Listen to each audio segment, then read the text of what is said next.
So let's see. So I've decided to use different software given what happened the last couple of times.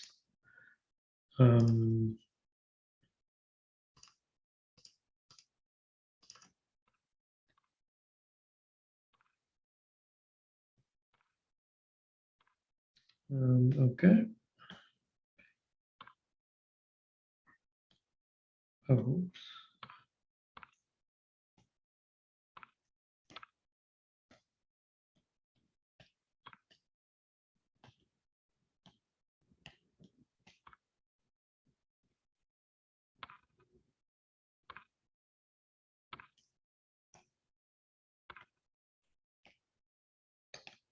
Okay, so can everybody see the screen? Yeah. Okay. Yes. Okay, great. So this is lecture 3. So last time we introduced a few more elements of propositional logic, namely predicates or propositional functions. So these are statements like P of X, quantifiers, namely for all and there exists. And then we briefly discussed these rules of inference, which are just useful tautologies that are used to deduce one proposition from another.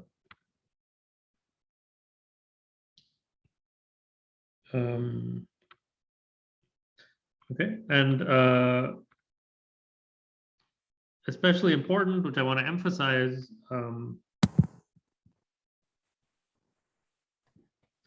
are these rules of inference related to quantifiers. Sorry, I think someone's mic is on. Could you mute? Okay. Let me just mute all.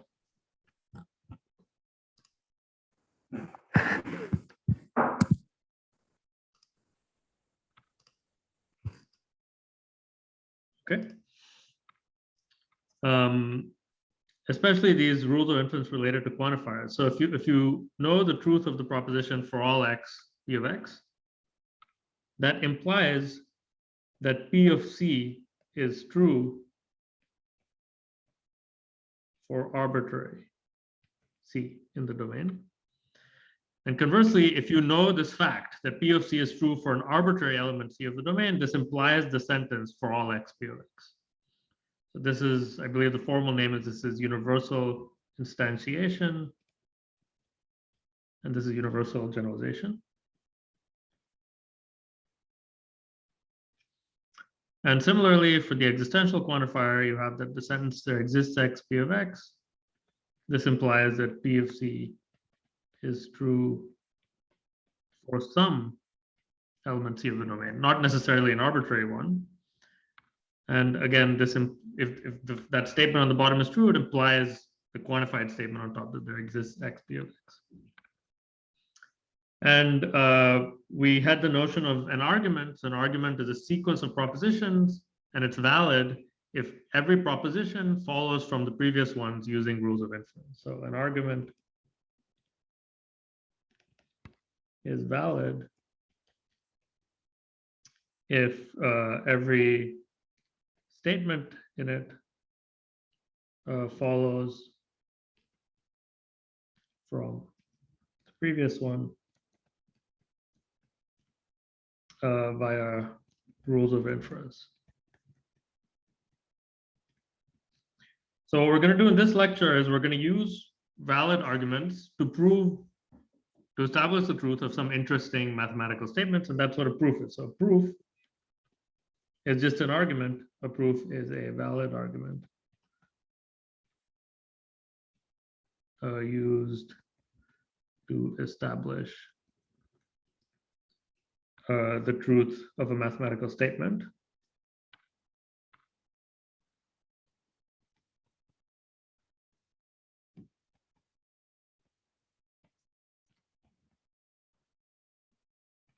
And we'll look at two kinds of proofs in parallel. So one is we'll look at formal proofs, which are really, following this definition. That's a sequence of propositions, which is a valid argument. But side by side, we'll also talk about informal proofs, which are basically a more human, understandable, and readable way of writing a proof.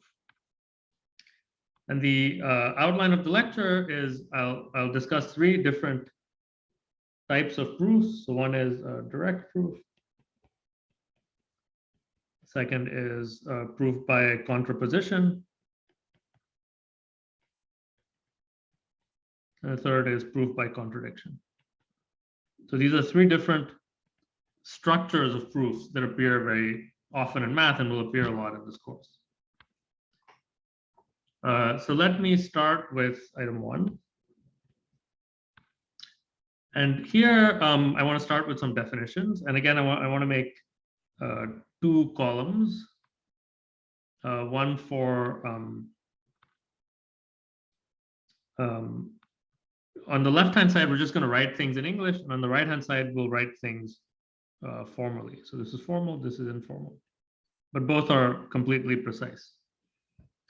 So we'll say we're going to talk about integers. So we're going to define even and odd integers. So definition: an integer is even if so an integer n is even if there exists an integer k such that n equals 2k. So that's an English sentence. And formally, if I had to write it as in propositional logic, I would write, well, there's this predicate even n if and only if. So for every integer n is even if and only if there exists some integer k so that n equals 2k. If I wanted to be totally formal, that's how I would write that. But these are both the same statement.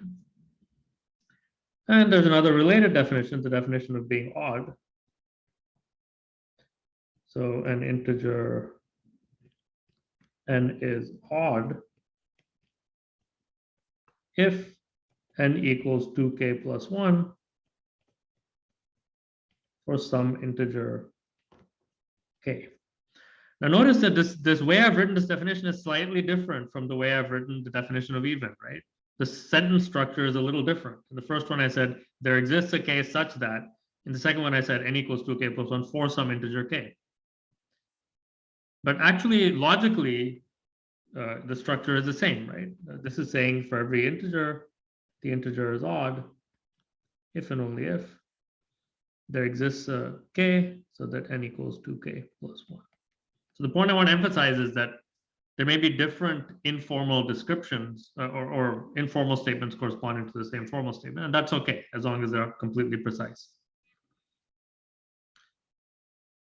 So a definition is, so another thing I want to point out is that when we write definitions, we often use the word if. So this has a logical meaning. But this if, when used in the context of definitions, it always means if and only if. Okay, so IFF means if and only if, and any if appearing in a definition is really means if and only if. So same applies to this if. And that's why we have a double arrow on the right-hand side. Okay. So now I'm going to consider, so any questions so far, by the way? If any if in a definition is an if and only if, oh, I see, because you're just trying to define it. So there's no need for a single directional. Yeah. Cool. I mean, yeah, a definition is sort of, is by definition, or sorry, no, it's circular. A definition is a tautology. It's taken to be true. Okay.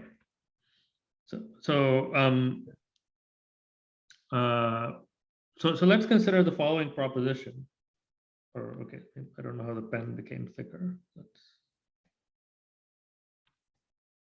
call this proposition A. So the proposition is If an integer is odd, then its square is odd. If an integer n is odd, then n squared is odd.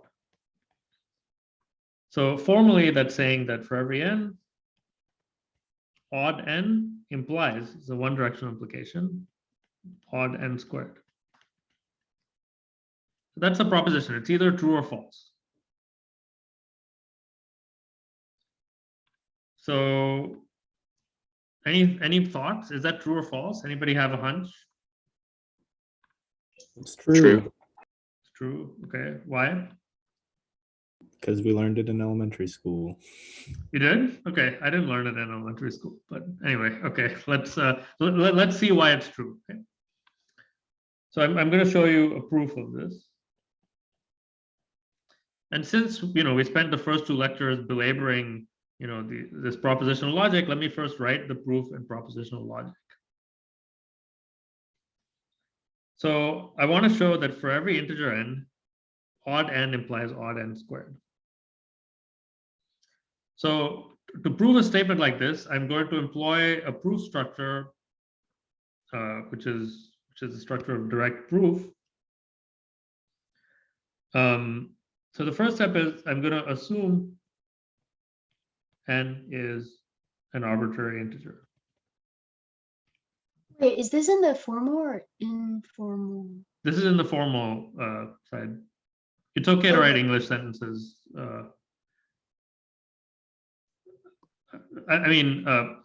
So what you'll see what I'm doing in the formal side is I'm going to justify every little step that I take using a formal, feature of propositional logic that we learned. Okay, got it. Yeah. So assume n is arbitrary. Assume odd n. Okay. So by the way, as I'm writing these things, I'm producing as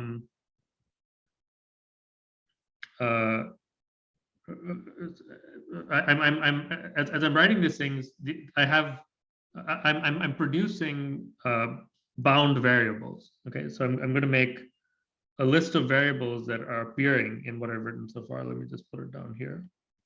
So far there's n. Okay. Actually, let me make this table a little bit. Wait, so that table is just for variables that appear in the equation, right? No, so this is a table where I'm keeping track. So by table, I'm really thinking of it like a table, like a desk.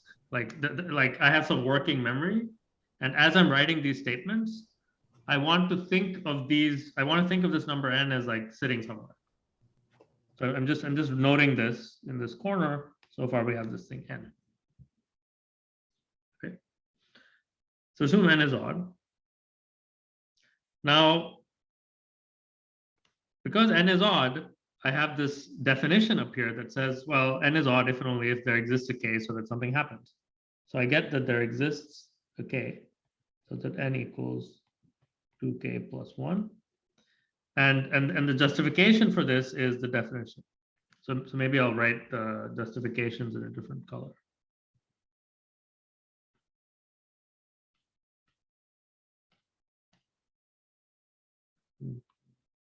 Okay. So that's why this is a true statement. Okay. Now, because this existential statement is true, I actually know that n is equal to 2k plus 1 for some particular k.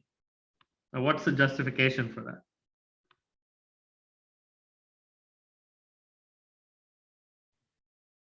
Isn't that just another way of saying there exists a k such that n is equal to 2k plus 1? Yeah, so it's actually this existential instantiation. And you're right that it's the same thing, but there's a subtle difference, which is what's written above is a proposition, and what's written below is a statement about the world. In the sense that the difference in the way I want to interpret it is that I want to say, okay, now there is a variable k sitting on the table, which has this property that n is equal to 2k plus 1. So the way I think of it is I'm kind of like applying this existential statement to produce this new number k that's now sitting on the table. So this is the table. So the justification for this is, I guess, existential instantiation. Okay. Now I have n on the table, I have k on the table. Okay, so now I want to somehow prove that n squared is odd. Okay. But the nice thing is I now actually have some numbers on the table, so I can start doing arithmetic with them. And so what should I do to this equation to get something interesting? Square I 2k just plus square. 1. Yeah. So now if you square this, or let me continue writing it below since I don't want to. You have n squared equals 2k plus 1 squared. And now this is just arithmetic. This is 4k squared plus 4k plus 1. And this is, I'm going to suggestively rewrite this as this is 2 times 2k squared plus 2k plus 1. And the justification for this step is just arithmetic, rules of arithmetic. And the reason I needed to do all this instantiation and whatnot is that you can only do arithmetic to actual numbers, right? You can't just, I couldn't directly do arithmetic to this statement about, odd n or something like that. So that's the benefit of putting things on the table, that you can manipulate them. Okay, so now this is an interesting statement, right? So why have I suggestively written this in this last way? Well, it's because it expresses n squared as 2 times some integer plus 1, right? And so now one conclusion of this is that n squared equals 2l plus 1 for some l, right? I mean, namely, I can be even more specific. For l equals 2k squared plus 2k. That's just a rewriting of the previous statement. But now this implies that there exists an L so that n squared equals 2L plus 1. This is, I guess, formally, this is existential generalization.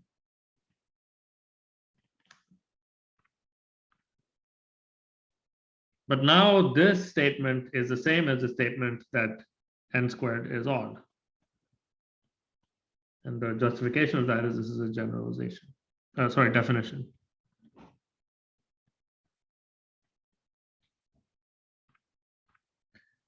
So I'm not done yet, right? So what have I done? Well, I assumed up here that n is odd. And after assuming that, I concluded that n squared is odd.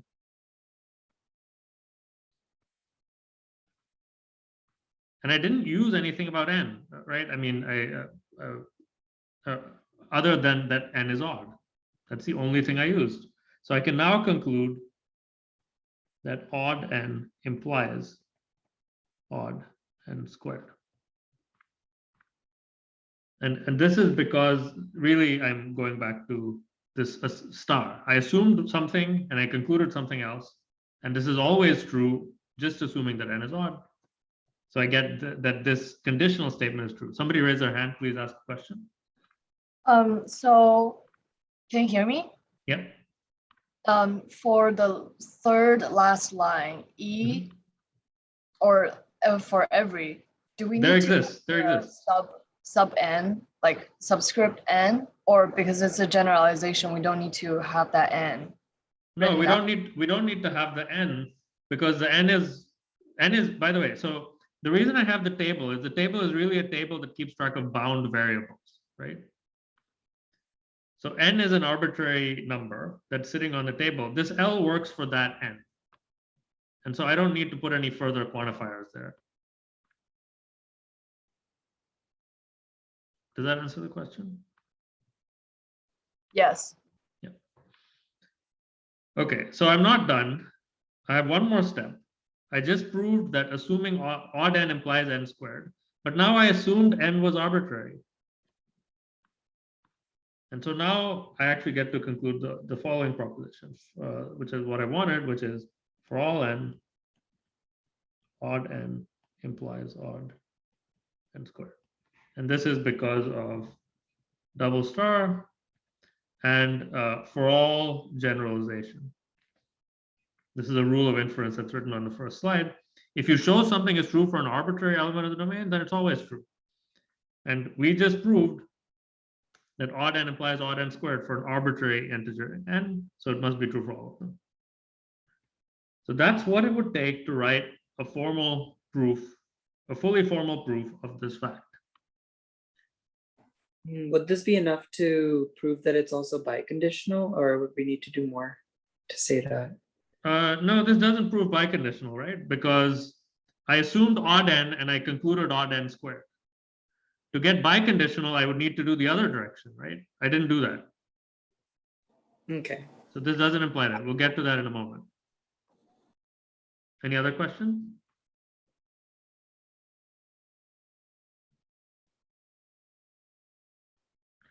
Okay, now this is highly annoying, right? Nobody writes proofs like this. But this is what's going on, and this is what logically has to go on in a proof like this if we really want a valid argument. That's a list of propositions, each one follows from the previous one. Now, what would we actually write in English for this proof? Well, there are many options, but here's how I would write it. Let's say assume n is odd. Okay. Now that's that's doing the first two steps all at once. So the keyword is assume. That's doing some logical work here. Then I would say choose k such that n equals 2k plus 1.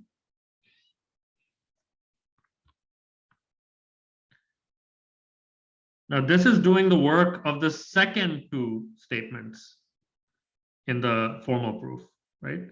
It's saying, hey, I'm going to apply the definition of oddness, and that's going to put something on the table, namely this number k. And so I like the word choose. Choose, it's a very visceral word. It's like, hey, you're picking a k from somewhere that has this property. And I know I can choose because such a k has to exist according to the definition. Somebody raise their hand. Please ask a question. Do we have to say in some way that we're able to do this because n is odd? No. So this is what happens in informal proofs, that it's implicit that it's because n is odd. Okay. So in actual mathematical proofs, many things are implicit. But Cool. the reason I'm showing you both sides is that it's still explicit enough that you could reconstruct the right-hand side if you wanted to. Okay. So implicitly, what this line is doing is it's saying it's actually executing the logic that's in the second two lines, right? That the definition of odd implies that there exists such a k, so I'm going to choose such k. Then a word that's often used in proofs is the word observe. And observe is used to indicate that I'm doing something beyond just logic now. I'm doing something that requires creativity. So observe that n squared equals 2k plus 1 squared equals 4k squared plus 4k plus 1 equals 2 times 2k squared plus 2k plus 1.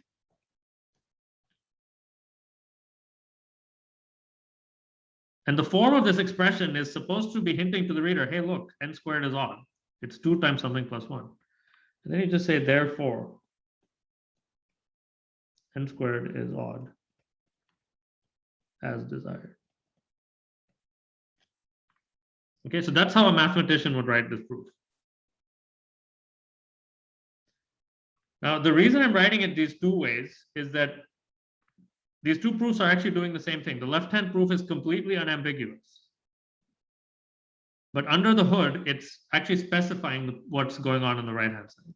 It's kind of in a way that when you write programs on a computer, you don't write them in assembly language or in like bit manipulations. You write them in some high-level language. But it's unambiguous enough that it uniquely specifies a logical structure. And in this proof, there are certain keywords that play a very important logical role. These are the words assume, which tells me, hey, I'm choosing something arbitrary. The word choose, which is the word when I'm applying the definition of oddness and the existential quantifier. The word therefore, which emphasizes that I'm establishing an implication. And as desired is kind of something you write just to say, hey, the proof is over. Now, the logical structure of this proof is kind of implicit, right? We don't say, hey, we're instantiating the existential quantifier, then we're doing for all generalization and blah, blah, blah. But logically, that's what's going on under the hood. I have a quick question. So for the informal proof, like the one that you just did, you don't have to write like L equals 2k squared plus 2k? No, you don't, because it's implicit. I mean, right, because I've expressed n squared as 2 times an integer plus 1, right? Mm-hmm. Mm-hmm. So let me again highlight the creative part of the proof. The creative part of the proof is this, right? It's saying, hey, look, if you can write n as 2k plus 1, you can write n squared as 2 times something plus 1. And therefore n squared is odd. So I guess the legend here is that this is being used for creative and this is being used for logical markers, right? Mm-hmm. Okay.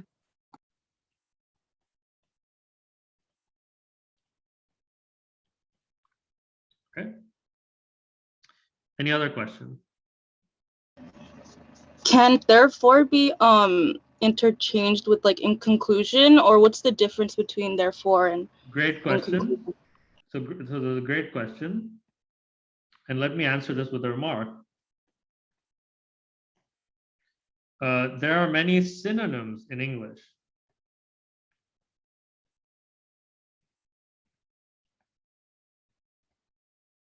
Or I mean, not just synonyms. There are many phrases with the same logical meaning.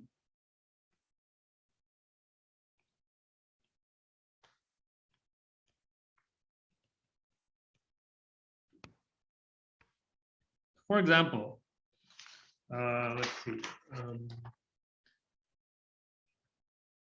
As you just said, instead of therefore, I could say thus, or I could say in conclusion, or I could say it follows that. Right? But all of them actually are doing the same work, right? Like, I mean, if you want, if it's helpful, I can make a sort of mapping between the informal side and the formal side. Sorry, Professor. I can see the marked sentences, only half of them. Thank you. Yeah.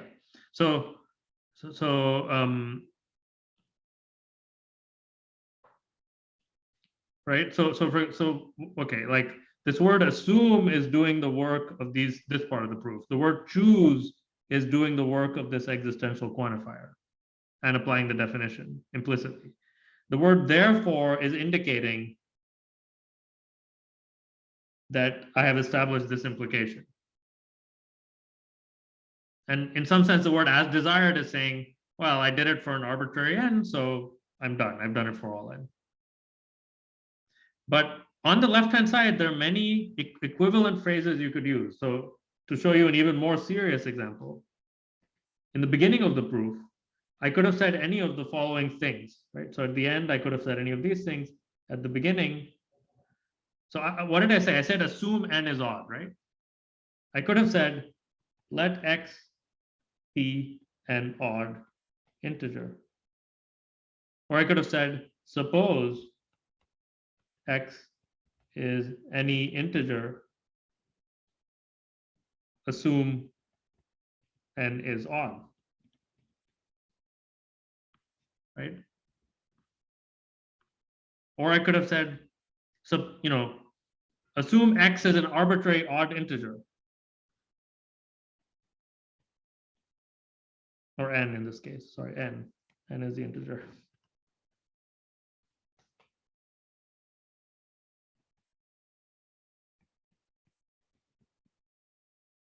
These are all equivalent. Okay. So the right-hand side is kind of unique in a way in this proof, that but the left-hand side is not. And that's just because English is flexible. Okay. But the key feature shared by both sides is that every statement is a logical consequence of the previous statements.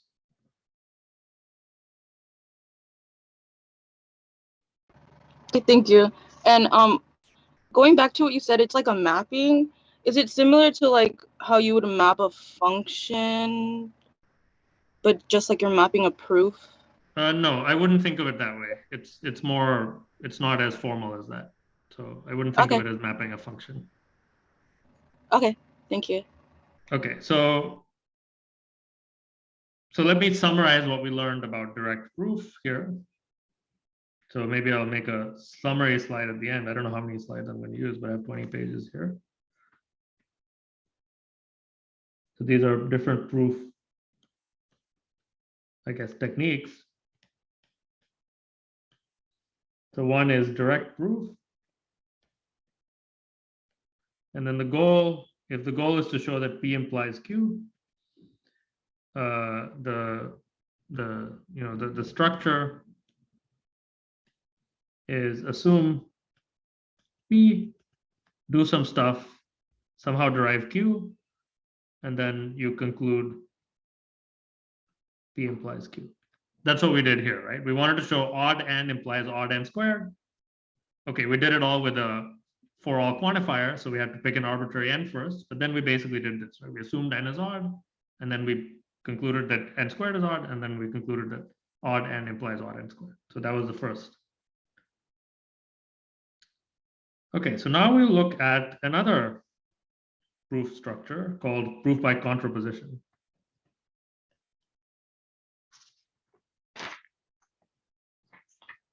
Okay, so to illustrate this, I'm going to consider a different statement, which I'm going to call proposition B. And again, I have a formal, informal, divide. So proposition B is the converse of proposition A. It's that for every integer n, if n squared is odd, then n is odd. So right now that's just a proposition. We don't know if that's true or false. And formally,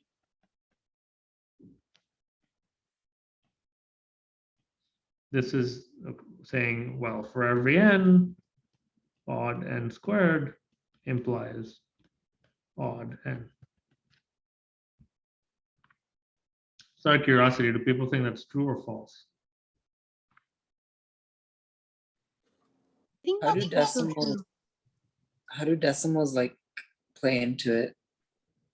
Decimals don't play into it because it's an integer, right? So if it doesn't have a square root, does it count? Like, No, I mean, integer, right?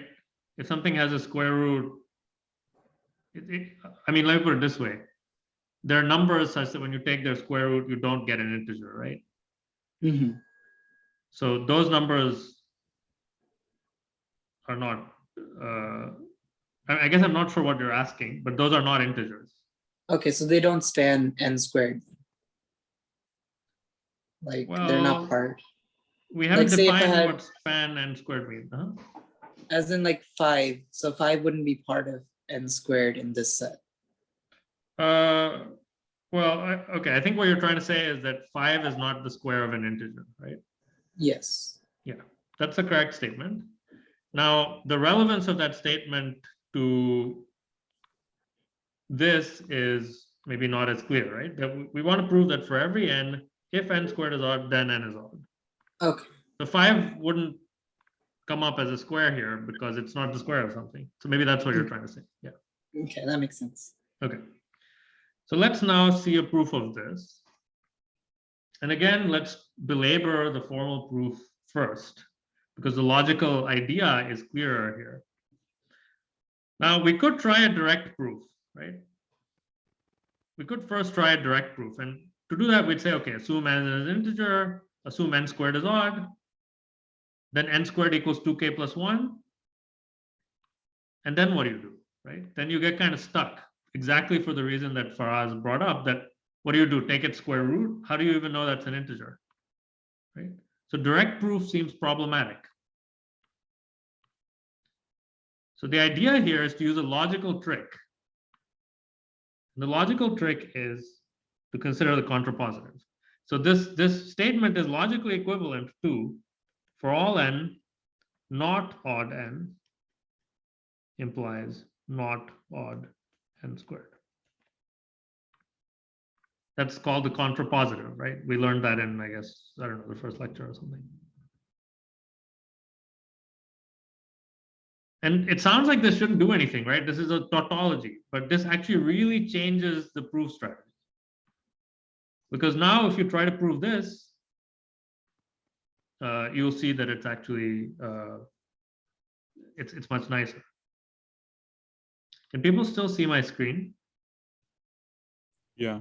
Yes. Okay, because my graphics card is.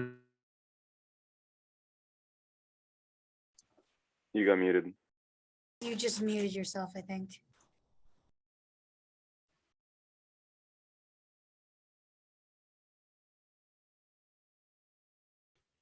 You're muted. Is he frozen for everyone else, or is that just me? I think he's moving. He's just Yeah, his muted. mouse is moving. Yeah, I so think we he's can't hear not him. frozen, but we can't hear him. I think Professor, just you're working through muted. himself.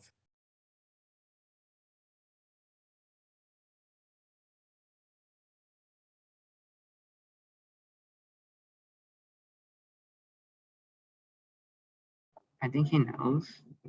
He's trying to figure it out. Yeah, he's aware. We don't have to keep saying it.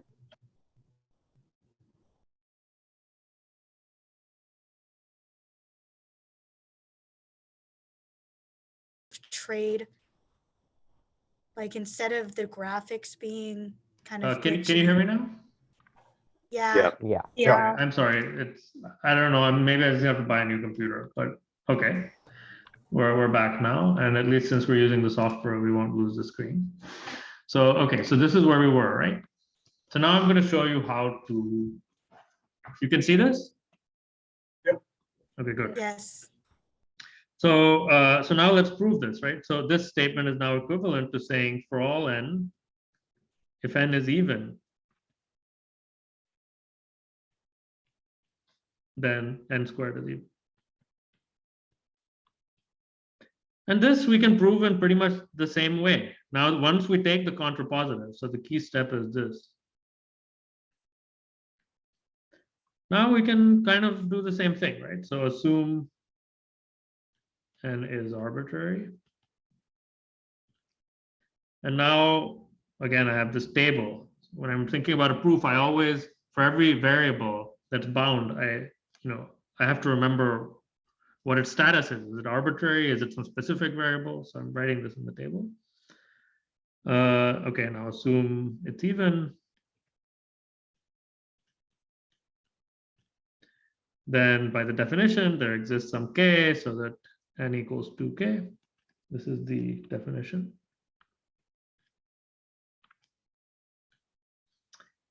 Okay, but then, okay, so n equals 2k for some particular k that's existential instantiation. Don't worry, I'm just doing this now so you can see the logical structure. I won't do it forever.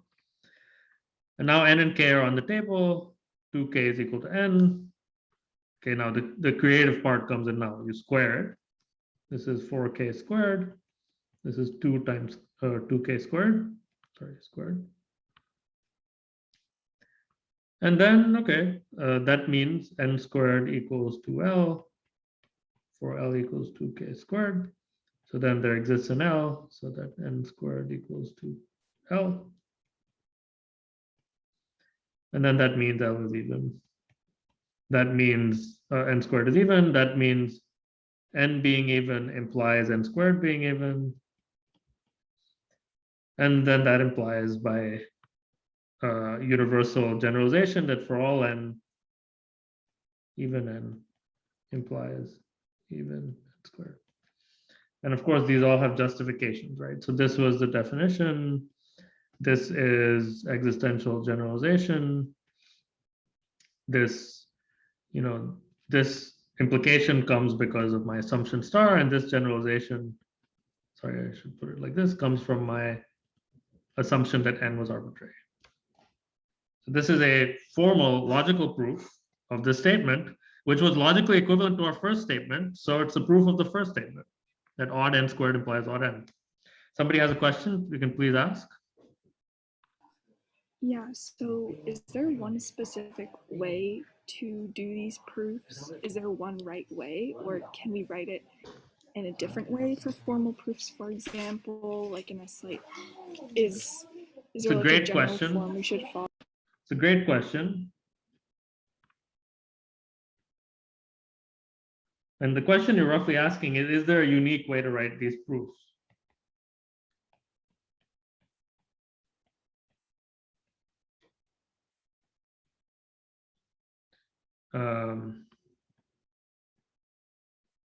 So I've already answered that for the informal version, there are many ways, right? As seen in this remark, just because in English, there are many different ways of expressing the same logical structure. But actually, proofs are not unique at all. Okay, the same mathematical system statement can have many different proofs.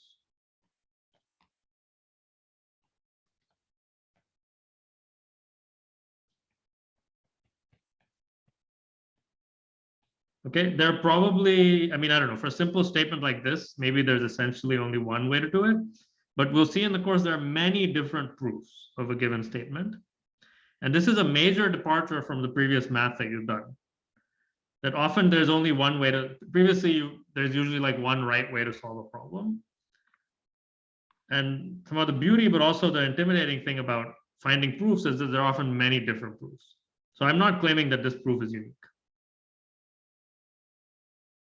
Okay, does that answer the question? Yeah, that answers my question, but it's one of those things where you have to figure out which is like a good way to write it. Exactly, yeah, you have to figure out a good way to write it. So let me, so that's part of the art, that's part of the creativity, right? I mean, I might as well take this as a moment to say that, a proof should have two features.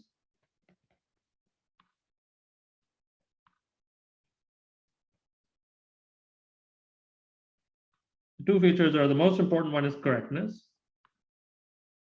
Or actually, the most important one is clarity, that it should be completely precise. So it should be precise enough that it can be turned into a formal proof. And then once you have that formal proof, the other fact is correctness. That means that's literally just, it should be a valid argument, should be a valid argument. So each step should follow logically from the previous steps. But that leaves a lot of freedom, right? So, I mean, one metaphor I kind of use, two metaphors I use is, one is it's kind of like writing a haiku, right? There are certain rules, but within that, there's a lot of freedom. Or maybe one that's even closer, it's a bit like writing code or writing a computer program. That it has to be correct and precise, But within that, there's still a lot of flexibility. People have their own styles. And this is, again, something you learn only through practice.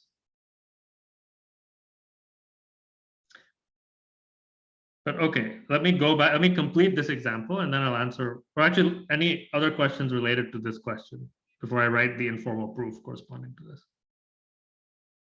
I was wondering if you could explain why intuitively the contrapositive would mean the same thing in this scenario. I understand that logically is equivalent, but for some reason I can't understand it intuitively. Well, I mean, there's kind of no intuition beyond the logic, right? So contrapositive is always equivalent for every situation. So in this case, I mean, I don't know, one way of imagining it is, well, if you're trying to show that if n squared is odd, then n has to be odd, right? So one thought experiment you could do is, well, imagine if n was not odd, right? Then why would, aka imagine n was even, then would that contradict that n squared is odd? Yeah, okay. And that's kind of what we're doing, right? We're showing if n is even, then n squared is even. So you can think of it that way, but yeah. I have another follow-up question. Mm-hmm. So let's say on an exam, are we able to kind of dispute our logic or to kind of dispute the way that we proved it? Let's say if it's marked wrong and we sure, yeah, as long as it satisfies these two criterion, it's fine. Clarity and correctness should not be ambiguous and should be a valid argument. Yeah, so absolutely. Okay, thank you. Yeah. Okay, so maybe before we forget, let me write down the informal proof corresponding to this. So proof. Okay. So because we're going to do the contrapositive, when you do a proof by contrapositive, you should say it in the beginning. So we say, we will show the contrapositive.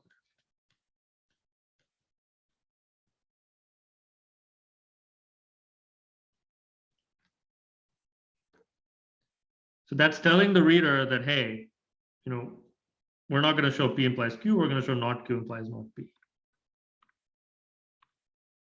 Okay, so assume n is even.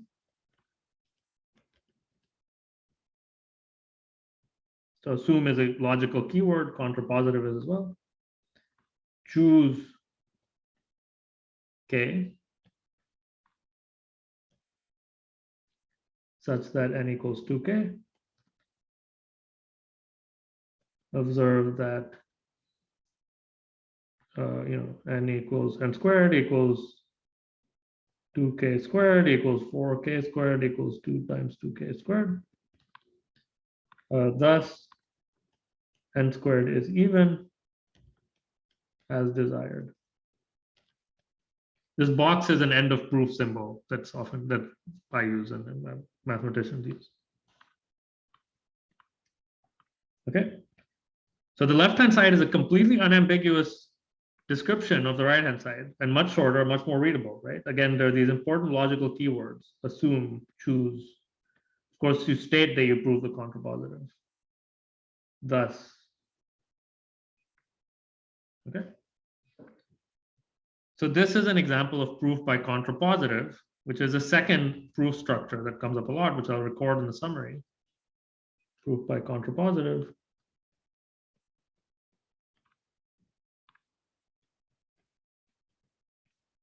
The goal again is to prove P implies Q, but the structure is you assume not Q, deduce not P,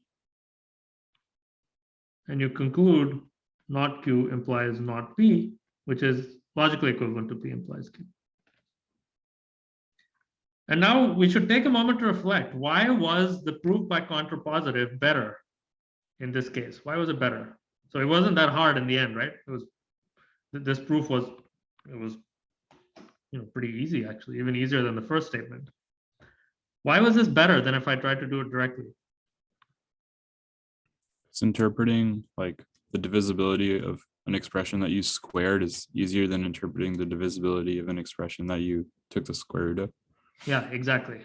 that if you start with, it's much easier to use the fact that n is even than to use the fact that n squared is odd. It puts Professor, different could things you- on the table. Okay, so remark, it was easier to show the contrapositive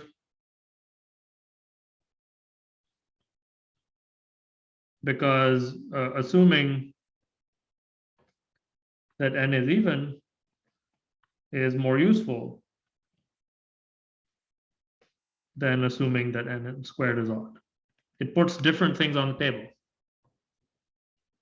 That's why this logical maneuver can really change, can be a game changer. I don't actually know a way to prove this without using the contrapositive. But somebody had a question? Could you go back to the yeah, that one just for a second? This one? Yeah, just taking Yeah. down notes. Oh, sure. This will all be posted as well, but yeah.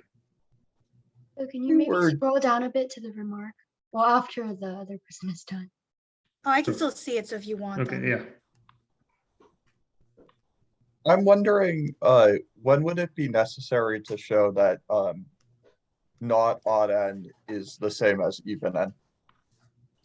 It's a great question. Do we need to show odd n is the same as, or not odd n is the same as even n, right? It's a great question. Kind of depends on the context. So right now, we are in a group of people who are all convinced that this statement is true, right? That not odd is the same as even. If you were in grade 2 or I don't know, whenever you learned this, although I don't know if I'd be proving it, but if I needed to convince you, then I would prove it, right? So the answer is no, because it is, I don't know the best way to say it. Well, because it is,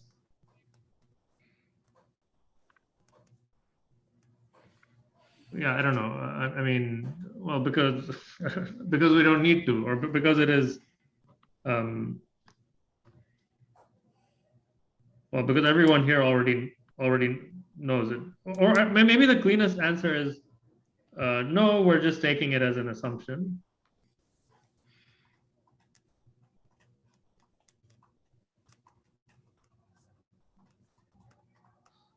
Because everyone here knows it's true.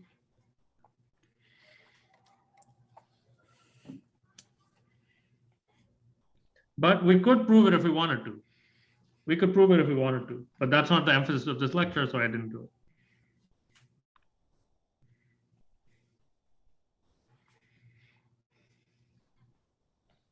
So maybe as long as you're aware of what you're assuming, and that assumption is shared by everybody in the conversation, it's okay. But you shouldn't assume things that are, too much. Okay. Yes. Another quick question. Mm-hmm. So can we use proofs like this to prove axioms, or is that like not possible? No. So axioms are by definition things you just assume to be true. Mm-hmm. So you don't prove axioms. Axioms are essentially definitions, right? So the question is, do we prove axioms? And the answer is no, axioms are definitions. But again, it's part of the context. Like if I was in a different class where the whole class was about constructing the natural numbers, right? And there is a class like that. I think it's called Math 125. That how do we even know that x plus y equals y plus x, right? Like, how do we know that? In that class, that would not be taken to be an axiom, and then you would prove it, right? But if you call something an axiom, then kind of you're really saying that, hey, I'm just going to believe this. I'm not going to try to reduce things more fundamentally than this. Does that answer the question? Yeah. Yeah, Professor? Yep. When should we to assume something is arbitrary? Well, you should assume something is arbitrary when, yeah, so let me add a sketch of this. So maybe this is, yeah, so a different type. If you want to prove, if you want to prove a statement like for all x, p of x, right? Then the structure is assume x is arbitrary, prove p of x, and then conclude for all x, p of x, right? By this generalization of the for all quantifier. That's why we assume something is arbitrary, because the type of statement we want to prove is for all x, something happens. Does that answer your question? Yes, thank you. And similarly, well, it's not similar. I'll talk about what you do for there exists x later, maybe. This has a different structure, right? You don't have to assume x is arbitrary for this. You just have to produce some x such that p of x. This requires creativity.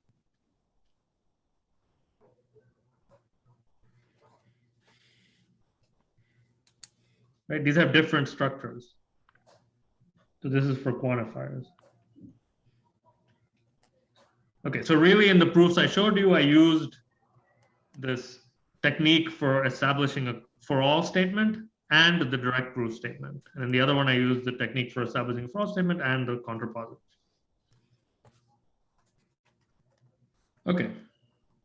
So let me now get to a third proof technique, proof by contradiction, which is one of the most interesting ones. So here's again, so now I'm actually not going to do the formal proof because I think I've demonstrated this relationship enough already. So I'm just going to write an informal proof. So here's a relevant definition. A real number x is rational if x is equal to p over q for some integers p and q can be 0. I mean, okay, I might as well write it, the definition formally. I won't write the whole proof. Formally, the structure is x is rational if and only if there exist p and q so that x is equal to p over q and q can't be 0. I mean, that's kind of implicit in this definition. So the domains of these are integers, whereas x is real. So this is a little bit beyond what we've been looking at so far. So that's what a rational number is. And if it's not rational, then a number is irrational if it's not rational, right?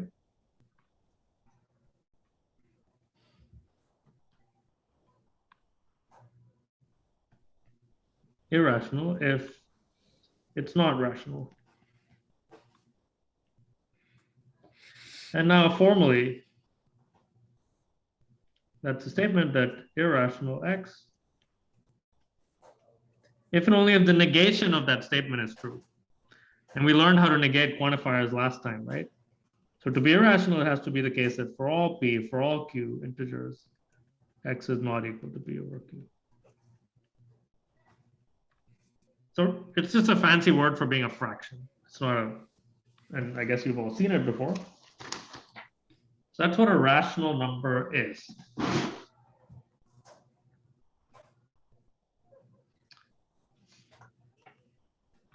Now, I'm going to assume that we all agree on one fact about rationals. We could prove it, but it's not the focus of this lecture, so I'm not going to prove it. The fact is, if x is a fraction, if x equals p of q, so if x is positive and x is a fraction, let's say. Well, okay, if x is a fraction, we can assume p and q have no common factors. This is something you presumably learned in elementary school, which is if you have a fraction and the number on the top and the number on the bottom have a common factor, you can cancel it out, right? So the reason is you can, I guess, simplify, or you can cancel common factors. We could prove this, and maybe we will later in the course, actually. But right now, I'll take this as a fact that you know. So any questions about the definition or the fact? Can Q be 1? Yeah, Q can be 1. 1 is an integer. So that, in fact, if X is an integer, then Q is 1 and P is just X, and that's a rational.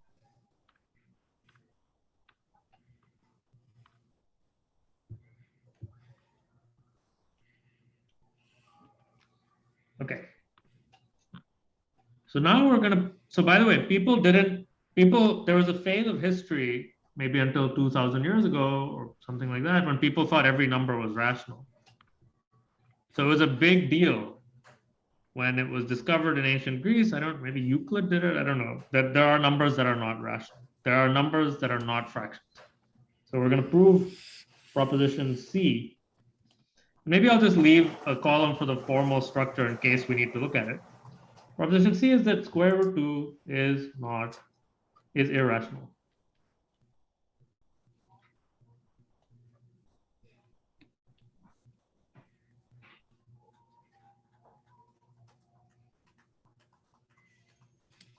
Now, logically, that's the statement that for every pair of integers P and Q, square root 2 is not equal to P over Q.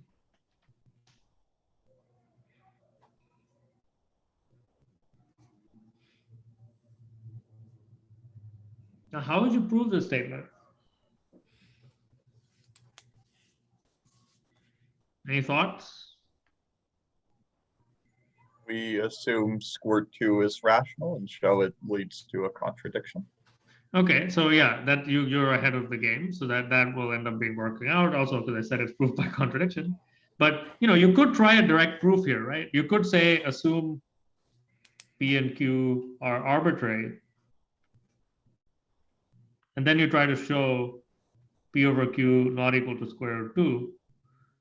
But how would you do that, right? I mean, it's not so easy to show that two things are not equal. I mean, there's very little structure here you can use. So you wouldn't do this. And the idea is to do a proof by contradiction. So here's the proof. So again, I'll say logically what's going on. So let's call this statement P. Let's refer to this statement that's written here as P. Sorry, P is being used as an integer. So let's call the statement capital P. Okay. So we're going to do a proof by contradiction. We're going to assume that the opposite is true. So assume for contradiction that square root 2 is rational. So this for contradiction is telling the reader that, yeah, I'm assuming this, but the reason I'm assuming it is that later I'm going to show that it's false.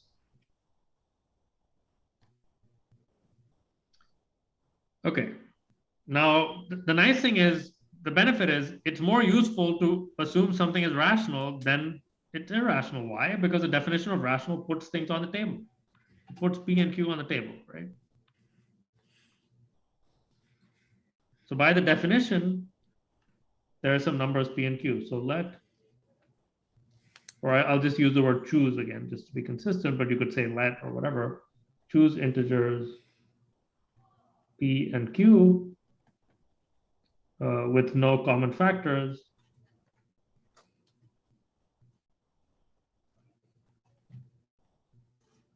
Such that square root 2 equals P over Q.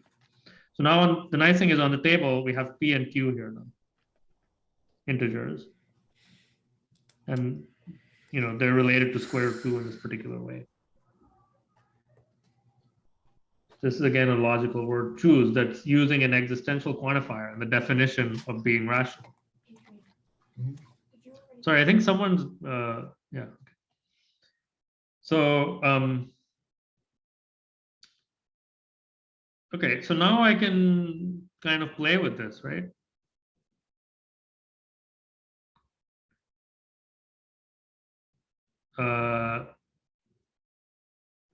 Any ideas what I can do? Now I need some creativity, right? I have this equation. What should I do with it?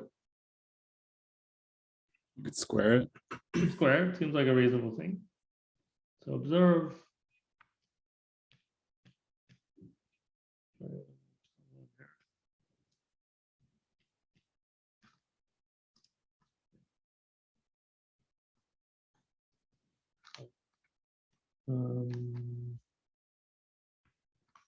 Okay.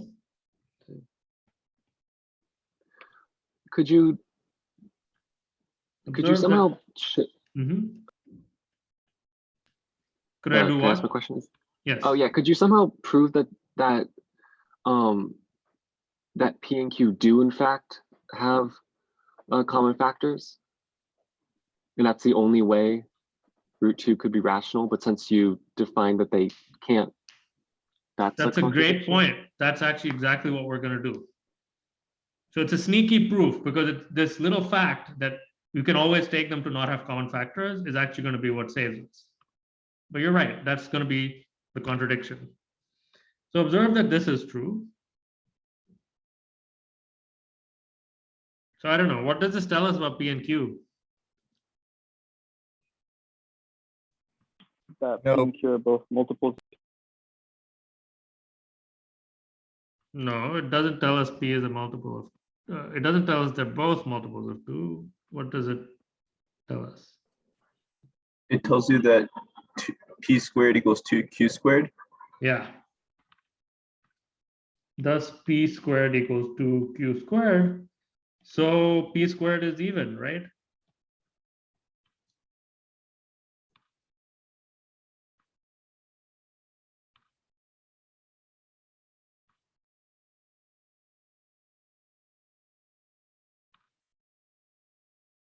Okay, so what does that tell us about P? P is even. P has a factor of 2. Yeah, so by proposition P, I suppose, P is even. So P is equal to 2K for some K.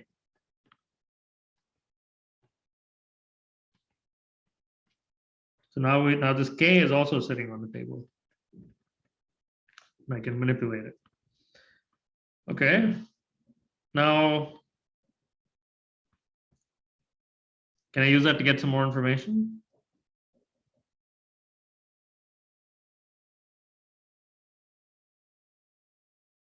Try subbing 2K for P into the equation, see what happens. Yeah, let's see what happens. So now,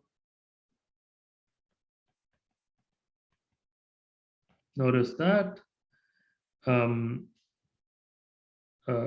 Q squared equals P squared over 2 equals 4K squared over 2 equals 2K squared. So Q squared is even.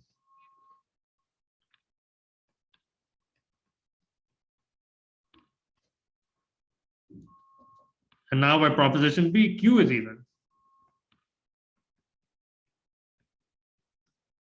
Q must be. But now this is a problem, right? Because I showed that P is even and I showed that Q is even, but they're supposed to not have any common factors, right? So there's a contradiction. Or maybe not in red.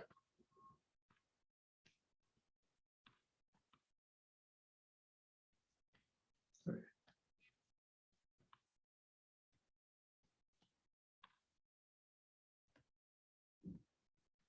And if I want to be really explicit, I can say thus square root 2 is irrational.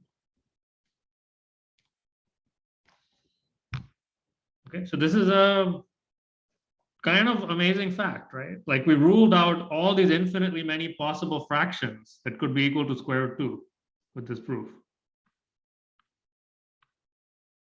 And the benefit of doing it by contradiction is you put more stuff on the table if you assume it's rational. And again, let me highlight the logical, like, I mean, if I were to write down the formal proof, it would be kind of long, but I'm doing a bunch of,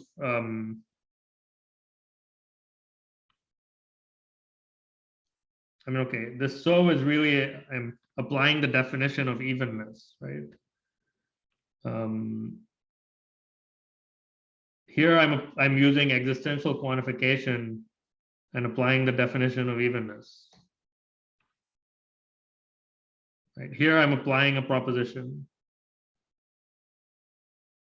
Here I'm applying another proposition. So there's all these logical things that are going on inside this proof. And if it's written in English, but you could write down a whole formal proof if you wanted to. It's that precise. That's the standard of precision that's required to be a proof. So any questions about this proof before I make some more comments about it? Wait, why is P and Q being even contradict the fact that it's rational? It contradicts the fact that they have no common factors. Oh, okay. So we use this little fact, which we didn't prove. So we might, let's say we will prove this later.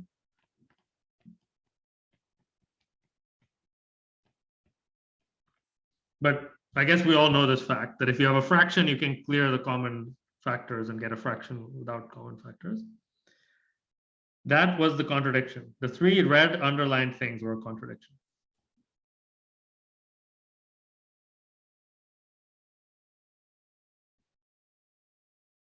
Okay, now I'm not claiming, by the way, that this proof is obvious. This proof is not obvious.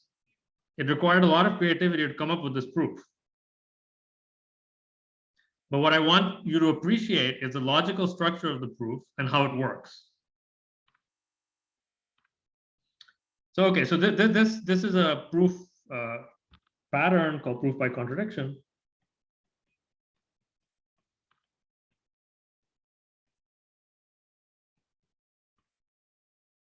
And here, okay, this is getting a little messy, so let me move this down a little bit.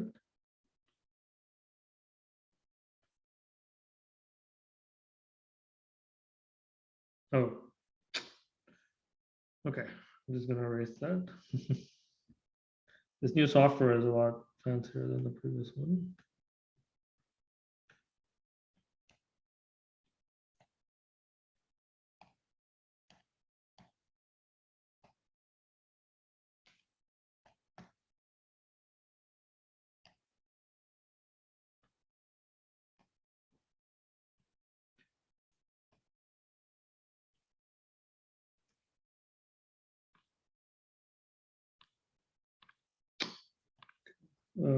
Yeah, so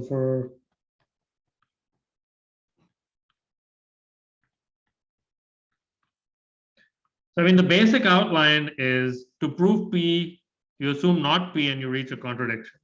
But in more general, in more generality, if you want to use this proof P implies Q, the proof structure is you assume P,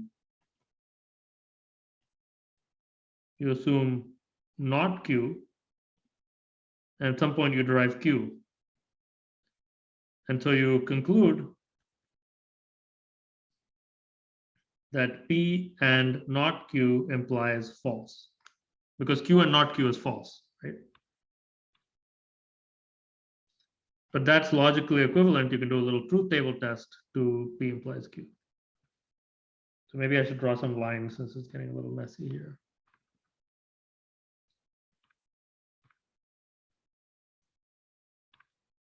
Okay, now the difference between this and contrapositive is in the proof by contrapositive, only not Q is assumed.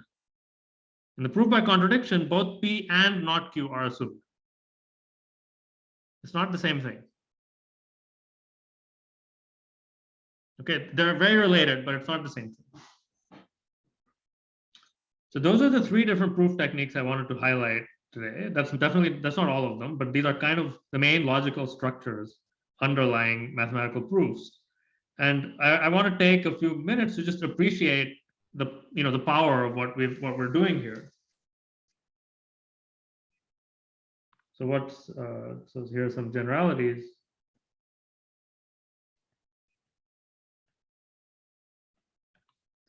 So one is that a proof is a finite piece of reasoning, right? We wrote a whole proof in one page. So a proof is a finite piece of reasoning, which can establish this truth of infinitely many statements.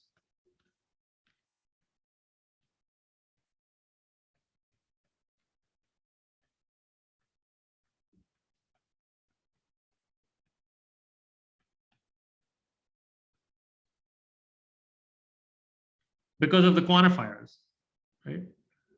I mean, the statement about root 2 being irrational is somehow a statement about all the integers, right? And we were able to say that in a finite amount of time. That is surprising to me, even now, that you can do this. And the other thing which I want to emphasize is a proof can be used to convince another person of the truth of a statement.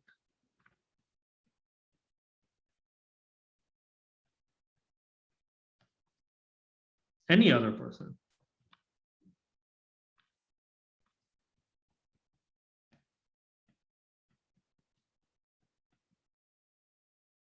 And that's a very special thing. We don't have many disciplines where you can do this, right? Where you can just convince anybody on earth as long as they believe the rules of logic of the truth of a statement. They don't have to agree with you. And one way that I think about it is a proof is a distillation. You're doing something that's actually very meta here. You're distilling your thinking process into a format that can then be read by another person, and then they can run it in their own brain. Right? So as such, it is a distillation of your thinking process. So what you're doing is you're reasoning about your own thinking process, writing it in a way that's completely clear. And the reason it has to be clear and correct is that then you should be able to run it on anybody else's brain. And in that sense, it kind of is like a piece of code. It's a piece of code that you run on your brain, basically. Okay, now we're almost out of time. But what I want to do is I want to draw a cartoon. So by the way, can people still see this? Yeah. Yes. Okay. Because I'm getting some glitchy behavior again.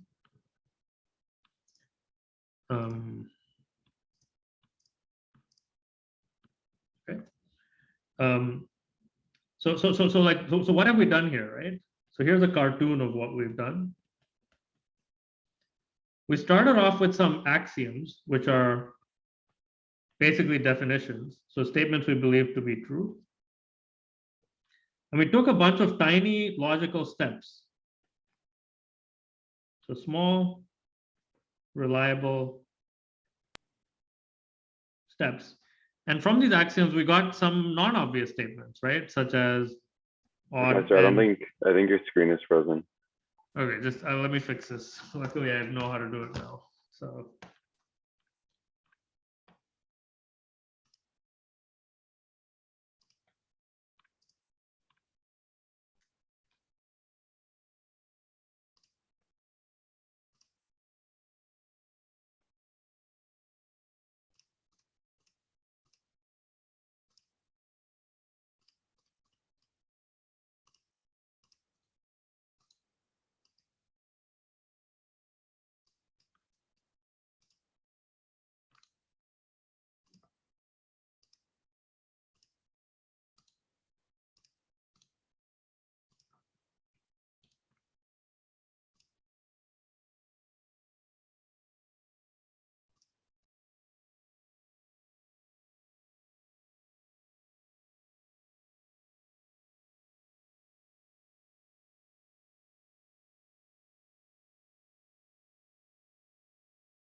We're not hearing you talk if you're talking. Can you hear me now? Yeah. Yeah. So I was saying we chained together all these little tautologies to produce less obvious statements. We actually proved this since we proved both directions. And then using some even more reasoning, we could prove statements like square root 2 is irrational.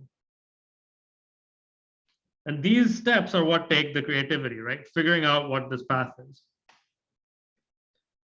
And in a sense, this is what math is. It's just it's a collection of math is this it's a collection of all if-then statements.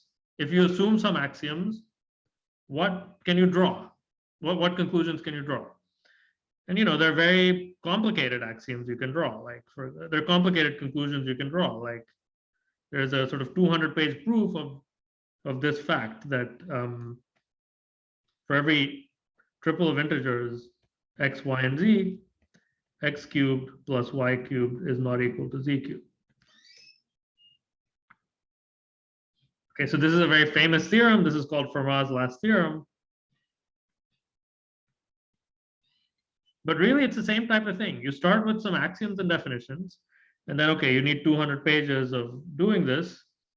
But basically, yeah, you're not doing anything more than what we just did. You're chaining together small steps with a lot of creativity and deducing these interesting statements.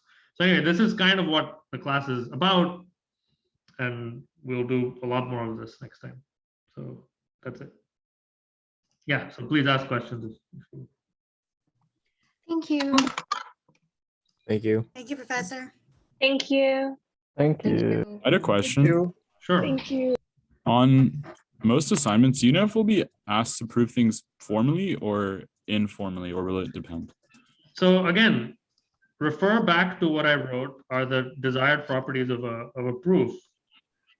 Clarity and correctness. Clarity means it should be precise enough that it can be turned into a formal proof, right? So you will be writing informal proofs, but in order to be acceptable, they have to be precise enough that in principle, I could write a formal proof. So does that make sense? Yeah, that makes a lot of sense. Thank you. It's kind of like, as I said, it's like programming in a high level language versus programming in assembly. Yeah. Any other question? A quick question, Professor. Yeah. So does that mean that are there statements that we can't prove, or should there be a proof for everything, but we just haven't found it yet? It's a great question. So there was like a deep investigation of this, and it's a deep theorem. It's actually a theorem that there are true statements about integers that you cannot prove or disprove. Oh, okay. So that's a famous theorem due to Gödel, and it says that in some sense, proof is a weaker notion than truth. There are things that are true that you cannot prove. Mm-hmm. But, or prove or disprove actually, which is even worse. But in practice, many statements that we can write down, we can prove. But yeah, there are interesting statements that we don't know. For example, there's something called the Goldbach conjecture, which is a famous, I think, 300-year-old problem.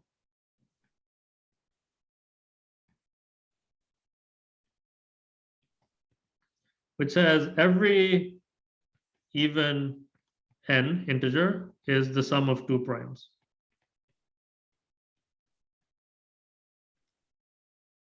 So that's a proposition. For all n, there exists p and q primes so that n is equal to p plus q. No one knows if this is true, false, or even if it's provable that it's true or false. Oh, have they proven that it's not provable? Is that no, they have not proven that either. So there are statements Okay. where people have proven that it's not provable, true or false. That can be done. But for this case, in this one, I think nobody knows. Oh, okay. So that's kind of what makes it exciting, that there are all these statements that we don't know whether they're true or false. Oh, okay. Thank you so much, Professor. Professor, about the being unable to prove things, isn't it more that you can't prove that you can prove everything, or a system can't prove everything, but if you can join something, if you join the axiom of choice, then you can Right. ZFC plus the axiom of choice can prove that ZFC is consistent and stuff, right? Right, but when you, even after you join the axiom, that will generate some new statement that you can't prove without adjoining some other axiom. Yeah, but it's like if you adjoin enough things, you can prove it. It's not that it's like unprovable, it's just it's unprovable in that system, right? Agreed. Yeah. So the formal statement here would be, if you wanted to be a logician, you would say that maybe this statement is independent of the axioms of, I don't know, Vienna arithmetic or something like that. But yeah, you have to specify the axioms if you're going to talk about things being provable or not.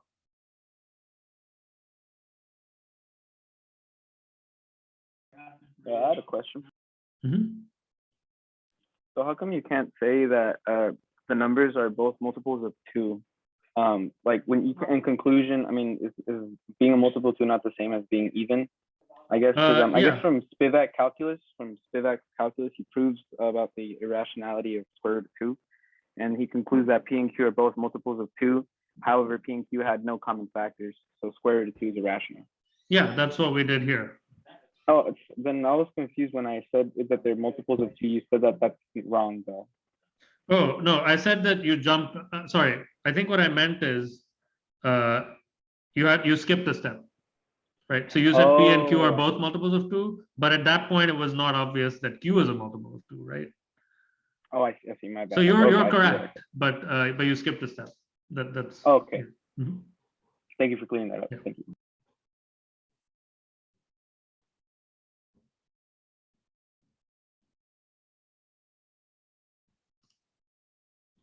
Thank you, and have a great.